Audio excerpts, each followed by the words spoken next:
నమస్కారం కిరణ్ టీవీ ప్రేక్షకులకి స్వాగతం. ప్రస్తుతం మనతో పాటు ఉన్నారు money manifestation law of attraction vibrant Vijaya గారు. నమస్కారం మేడం. నమస్తే మేడం, ఏదైనా కానివ్వండి, మనీ కానివ్వండి, బిజినెస్ కానివ్వండి, జాబ్ కానివ్వండి, లేదా ఇంట్లో పరిస్థితులు బాగాలేవు, చాలా ఇబ్బందులు ఫేస్ చేస్తున్నాము అనుకునే వాళ్ళు కానివ్వండి, ఇలా వీటన్నిటికీ మేనిఫెస్టేషన్ రూపంలో ఏదైనా సొల్యూషన్ దొరుకుతుందా మేడం?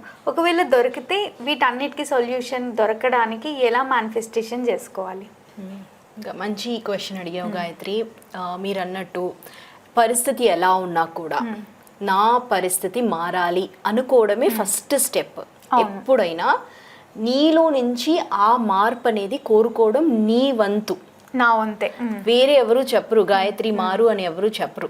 నువ్వు ఎలా ఉన్నా అలా ఉండిపో అంటారు, కానీ నువ్వు బాగుపడలేదంటే ఇంకా సంతోషపడే వాళ్ళే ఉంటారు. రైట్, అలా ఉంటుంది అనమాట. సో అలాంటప్పుడు నువ్వు నీలోని మార్పుని కోరుకుంటున్నావు అనుకున్నప్పుడు ముందుగా ఆలోచించాల్సింది ఏంటి అంటే, ఈ మార్పు తేవడానికి ఒక గురువు అనే ఒక చెయ్యి ఉండాల్సిందే. ఓకే, ఇది ఎందుకు అవసరము అంటే, యూనివర్స్లో నెగిటివ్ ఎనర్జీ అనేది పాజిటివ్ ఎనర్జీ అనేది ఉంటుంది.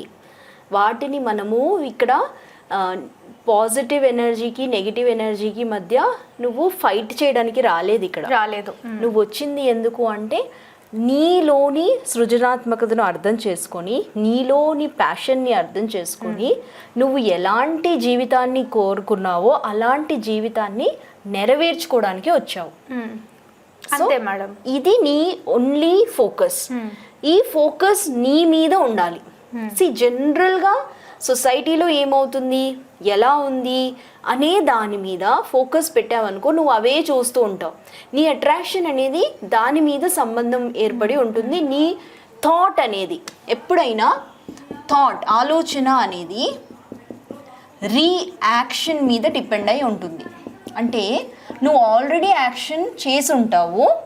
నీది ఏదన్నా అడిగినప్పుడు ముందు చేసిన యాక్షన్కే నువ్వు రీప్లే చేస్తావు అనమాట.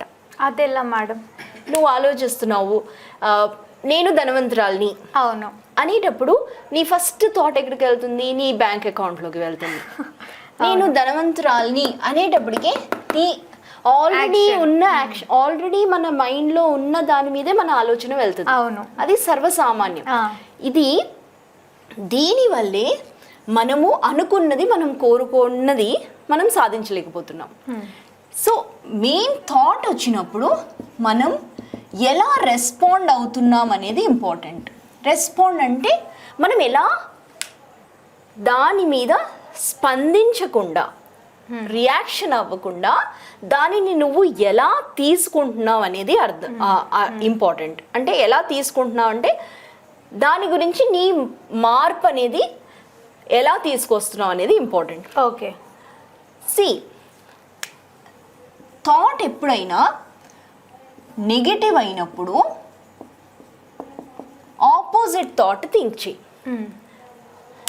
నా అకౌంట్లో డబ్బు ఎంత ఉందంటే కౌంట్ చేయడానికి కూడా నాకు టైం లేదు, అంత డబ్బు ఉంది. పాజిటివ్ థింక్ చేయాలి. బట్ నా అకౌంట్లో అబ్బా ఎంత టైం, అసలు 2 గంటలు పడుతుందో 1 డే పడుతుందో తెలుసా, అంత డబ్బు ఉంది అన్నప్పుడు ఎలా ఉంది ఫీలింగ్? అవును. సో అట్లా మాటలు మార్చేసుకోవాలి. ఇప్పుడు మనం ఫెయిరీ టేల్ అంటాం కదా, అవును, అలాగే మాట్లాడాలి. నాతో నేను అలాగే మాట్లాడుకోవాలి అన్నట్టు ఉండాలి. అంటే మీరు మాట్లాడుకున్న సిచ్యువేషన్స్ ఎప్పుడైనా వచ్చాయా?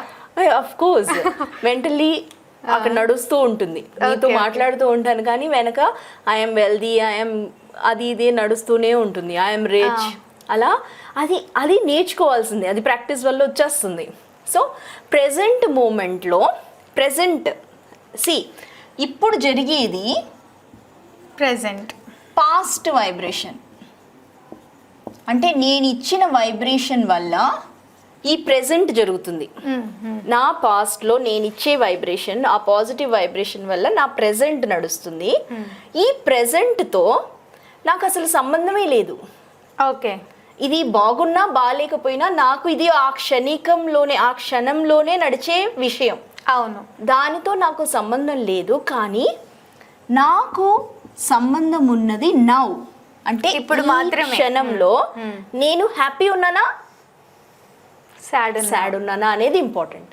నేను హ్యాపీ ఉన్నాను అంటే నా ఎనర్జీ హై అయితే నేను పాజిటివ్ మేనిఫెస్టేషన్కి ఒక మెట్టు ఎక్కేసినట్టు. ఇంత సింపుల్ అన్నమాట. సో నీలో జరిగే విషయాలన్నీ ఈ మెంటల్లీ ఇవన్నీ నడుస్తూ ఉండాలి. ఎంత అనుకోకున్నా కూడా ఐ యామ్ హ్యాపీనెస్ అంటే చాలు.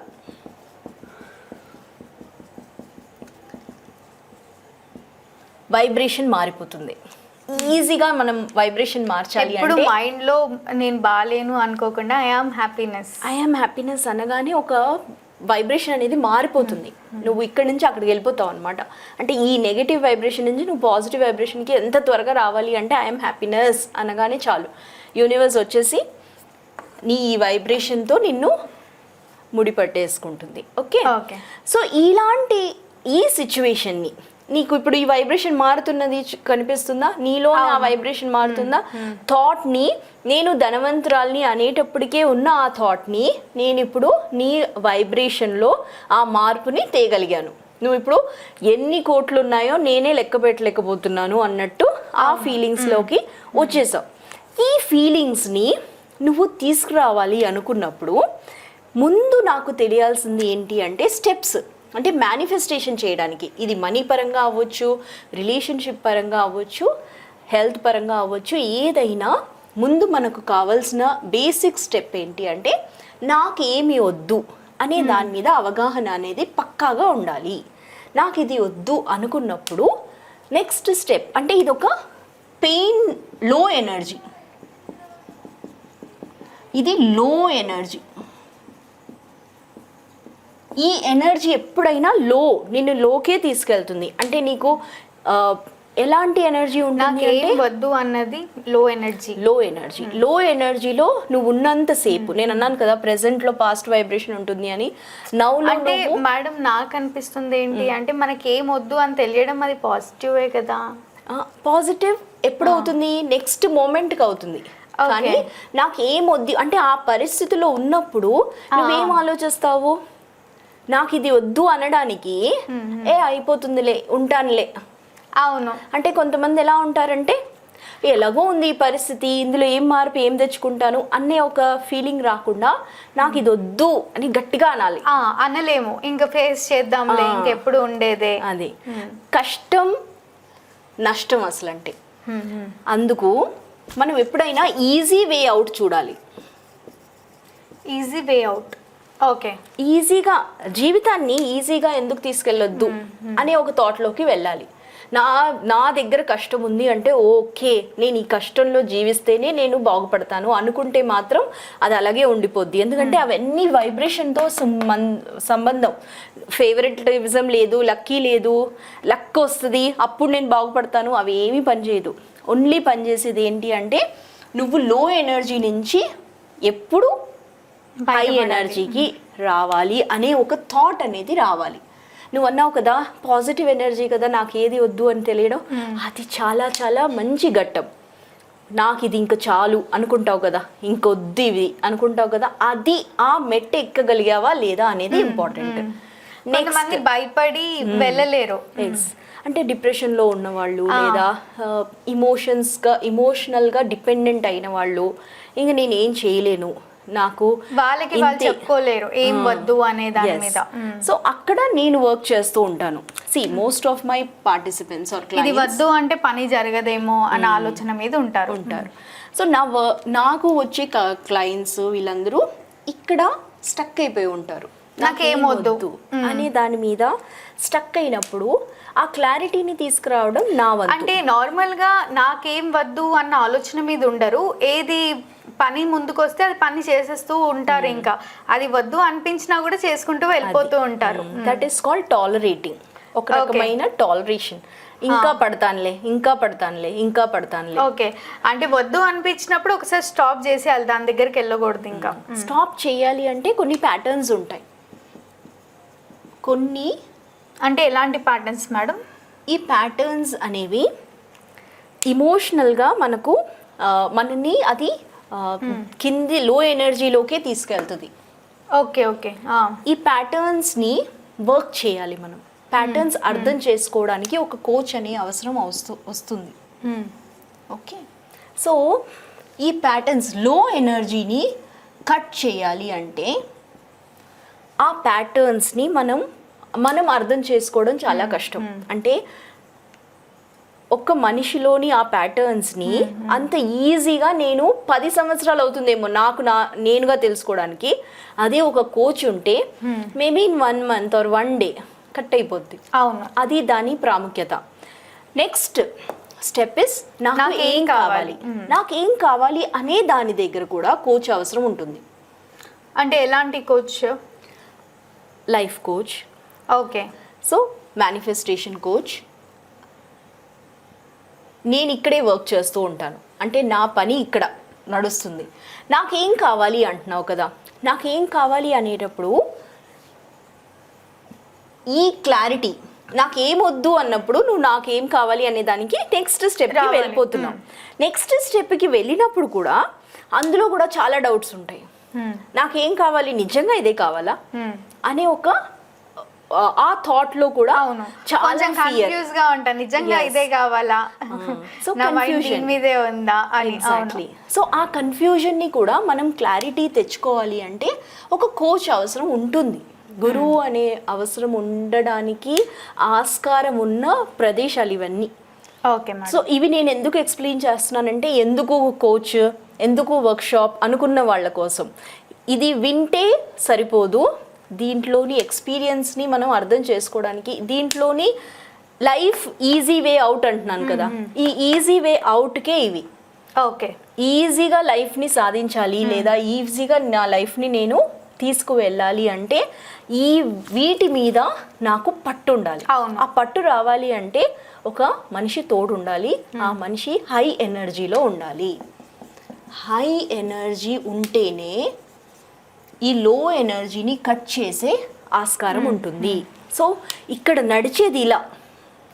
సో బేసిక్గా నాకేం కావాలి అనే దాని మీద క్లారిటీ రావాలి అంటే ఇక్కడ 2 ఉంటాయి. జనరల్ ఉంటుంది, స్పెసిఫిక్ ఉంటుంది. జనరల్ అంటే నాకు ఒక ఇల్లు కావాలి అంటావు, కానీ ఆ ఇల్లు కావాలి అనే దానికి చాలా హ్యాపీ ఉంది, హ్యాపీ మూడ్లోకి వెళ్ళిపోయావు, కానీ సంపాదించడం కొంచెం టఫ్ గా ఉంటుంది. అక్కడ అది బిలీఫ్ సిస్టంలోకి వెళ్ళిపోతాం. నాకేం కావాలి, okay fine, I want a home, I'm in my home అని అఫర్మేషన్స్ రాస్తున్నావు, అన్నీ చేస్తున్నావు. అయినా కూడా అందులో కూడా కొన్ని స్పెసిఫిక్ అనేది ఉంటుంది. అంటే జనరల్గా నేను అడిగాను నాకు ఇల్లు కావాలి అని అడిగాను, నాకు ఇల్లు కావాలి అనేటప్పుడు అదొక మంచి భావన, మంచి energy, high energy. It is deservable, you are deservable. అంటే నీ వర్ది ఉంది కాబట్టి నువ్వు అడుగుతున్నావు, ఇట్స్ అబ్సల్యూట్లీ ఫైన్. ఇక్కడ నీవు ఇల్లు కావాలి అన్నప్పుడు స్పెసిఫిక్గా నీకు ఎలాంటి ఇల్లు కావాలి అనే దాని మీద యూనివర్స్ వెయిట్ చేస్తుంది. ఓకే, మనకి ఇల్లు కావాలి అని అడిగి వదిలేయకుండా ఎలాంటి ఇల్లు కావాలి అనే దాని మీద కాన్సన్ట్రేషన్ చేయాలి ఉంటుంది. ఈ కాన్సన్ట్రేషన్ లోకి వెళ్ళాలి అంటే ఆ స్పెసిఫిక్ లోకి వెళ్ళాలి అన్నా కూడా ఒక డౌట్ మేడం, మీరు అంటున్నారు ఎలాంటి ఇల్లు కావాలి అలా డిజైన్ చేసుకోండి మీ మైండ్ లో, నిజంగా దక్కుతుందా అది అలా డిజైన్ చేసుకుంటే? ఎస్, 100%. అయితే 100% అవ్వడానికి మనకు నేను అన్నట్టు ఈ స్పెసిఫిక్లో కూడా మన మీద వర్క్ చేయాలి. అంటే ఎలాంటి ఇల్లు కావాలి అన్నావు కాబట్టి ఇక్కడ స్పెసిఫిక్గా నీకు ఇలాంటి ఇల్లే కావాలి అని ఖచ్చితంగా చెప్పాలన్నమాట. ఖచ్చితంగా చెప్పాలి అంటే నీ ఇల్లు ఎలా ఉండాలి అంటే నువ్వు జస్ట్ బ్లూ ప్రింట్ ఇట్లా అనుకున్నావు, ఇదే ఇల్లు అని ఫిక్స్ అయిపోవాలి, దాని మీదే ఫిక్స్డ్ గా ఉండాలి. సో అది కాకుండా ఈ ఇల్లు నచ్చింది కదా దీన్ని రీప్లేస్ చేద్దాము అనుకోకూడదు. రీప్లేస్ చేయొచ్చా ఫీల్ గుడ్ లో. అంటే ఫీల్ గుడ్ లో అంటే ఎలా అంటే మంచి భావన కలిగి ఉండాలి. నువ్వు ఏది ఆలోచించినా అంటే స్పెసిఫిక్గా నువ్వు ఇదే కావాలి అనుకున్నప్పుడు కూడా అక్కడ కూడా నీ థాట్ ఎలా ఉండాలంటే అచ్చు ఏమంటారు దాన్ని, అచ్చు గుద్దినట్టు కదా. అంటే బ్లూ ప్రింట్ ఎలా ఉండాలంటే నువ్వు అనుకున్నట్టే ఉండాలి అన్నట్టు ఉండాలి. అంటే నీకు మేనిఫెస్ట్ అయ్యింది అనుకో, నువ్వు ఎలా అనాలంటే ఇది నేనే అనుకున్నా అందుకే వచ్చింది అన్నట్టు ఉండాలి, అంత లైట్గా ఉండాలి. అట్లాంటి ఒక మేనిఫెస్టేషన్కి నువ్వు రావాలి అంటే ఆ నమ్మకాన్ని నువ్వు కలిగి ఉండాలి. సో థర్డ్ స్టెప్ ఇస్ నమ్మకం. నమ్మకం అనేది కలుగుతుంది మేనిఫెస్టేషన్ మొదలైనప్పుడు. ఓకే, చిన్న చిన్న మేనిఫెస్టేషన్ స్టార్ట్ అయినప్పుడు ఈ రోజు నేను ప్రేక్షకుల కోసం నేనేం చెప్తున్నా అంటే స్టార్టింగే పెద్ద పెద్ద మేనిఫెస్టేషన్ చేసుకోకుండా చిన్న చిన్నవి స్టార్ట్ చేస్తే బాగుంటుంది. That is also good. అంటే అలా కూడా చేయొచ్చు, పెద్దవి కూడా ఆలోచించవచ్చు. పెద్దవి ఆలోచించినప్పుడు మనం మంచి భావనతో స్పెసిఫిక్ గా ఇదే కావాలి అని focus on the end result. Okay, అంటే మనం స్టార్టింగ్ పెద్ద వాటి మీద ఆలోచన పెట్టొచ్చు. నమ్మకం కలగాలి, ఇంకా నాకు నమ్మకం కలగాలి అంటే చిన్న చిన్న వాటి మీద. అంటే చిన్న వాటి మీద అంటే నేను ఈరోజు ఇలా ట్రావెల్ చేసినప్పుడు యూజువల్లీ బ్లాక్ కలర్ చూడాలి అనుకుంటున్నాను. బ్లాక్ కలర్ అనుకున్నావు అనుకో, ఎక్కడ చూసినా బ్లాక్ కలరే కనిపిస్తూ ఉంటుంది. అవును, రైట్. సో ఎందుకు అప్పటి వరకు ఉన్నది అప్పుడు చూడలేదు, కానీ తర్వాత నేను అనుకున్నాను ఈ రోజు బ్లాక్ కలర్ చూడాలని, బ్లాక్ కలరే కనిపిస్తుంది అనిపిస్తుంది. So that is what is called నమ్మకం. ఆ నమ్మకాన్ని నువ్వు నీ ఇంటి కోసము అలా నమ్మాలి. మొత్తానికి అది ఉంది అని, ఇంకా నువ్వు ఆ ఇంట్లోనే ఉంటున్నట్టు నువ్వు నమ్మి తీరాల్సిందే. ఈ నమ్మకం అనేది నీ రిలేషన్ని యూనివర్స్తో కలిగిస్తుంది. ఇక్కడ నమ్మకం అనేది నువ్వు ఇంట్లో వాళ్ళతోటో లేదా వేరే వాళ్ళతో కాదు. ఈ నమ్మకం అనేది విశ్వంతో కూడుకున్న నమ్మకం. అవును, విశ్వంతో కూడుకున్న నమ్మకానికి ఎవ్వరూ అడ్డుకట్టలేరు, నువ్వే అడ్డు. నీ డ్రీమ్స్కి నువ్వే అడ్డు కట్టేస్తున్నావు. కాబట్టి ఈ నమ్మకాన్ని నువ్వు యూనివర్స్తో కలిగిస్తావు. Okay madam. నెక్స్ట్ ఇస్ పొందడం. రిసీవ్ చేయడానికి కూడా చాలా స్టెప్స్ ఉంటాయి. ఆ స్టెప్స్ని మనము వర్క్షాప్లో ఎక్స్ప్లెయిన్ చేస్తూ ఉంటాను. ఎలా పొందాలి, ఎలా చేస్తే ఎలా అనే దానికి నేను కొన్ని టెక్నిక్స్ ఇచ్చాను కదా. ఆ ఎలా అనే దాని మీద కూడా మనము వర్క్ చేస్తూ ఉండాలి. నా తర్వాత అది పొందిన తర్వాత ఒక ఇల్లు, నువ్వు అనుకున్న ఇల్లు సాధించిన తర్వాత ఇంకో పెద్ద ఇల్లు కావాలనుకుంటావు. అవును, ఇంకా పెద్ద ఇల్లు కావాలనుకుంటావు. అరే ఇది మేనిఫెస్టేషనే కదా, చేసే చిన్న ఇల్లు కన్నా పెద్ద ఇల్లు చేస్తే బాగుంటుంది అని అంటారు. అలా సో నాకేమొద్దు, ఇప్పుడు మళ్ళీ నెక్స్ట్ మళ్ళీ ఇదే స్టెప్కి మళ్ళీ వెళ్తావు. ఓకే, సో ఇలా నీ స్టెప్స్ని నువ్వు ఫాలో అవ్వడానికి నేను అన్నాను హై ఎనర్జీ ఉన్న వాళ్ళ చెయ్యి or that initiation is important. ఈ ఎనర్జీ అనేది ఇంపార్టెంట్. ఈ ఎనర్జీతో కూడుకొని మన మేనిఫెస్టేషన్స్ ఉంటాయి. ఇది అర్థం చేసుకోవాలి ముందు. హై ఎనర్జీ ఉన్న ఆ టైంలోనే ఇలాంటి manifestations possible. Okay madam, thank you Gayatri. చూసారు కదా, మా వీడియో మీకు నచ్చినట్టయితే లైక్ చేయండి, షేర్ చేయండి, మా ఛానల్ని సబ్స్క్రైబ్ చేసుకోండి. మేడంని కలవాలి, మేనిఫెస్టేషన్ కోచ్ క్లాసెస్కి అటెండ్ అవ్వాలి అనుకుంటే వీడియోలో స్క్రోల్ అవుతున్న నెంబర్ని కాంటాక్ట్ అవ్వండి. Thank you.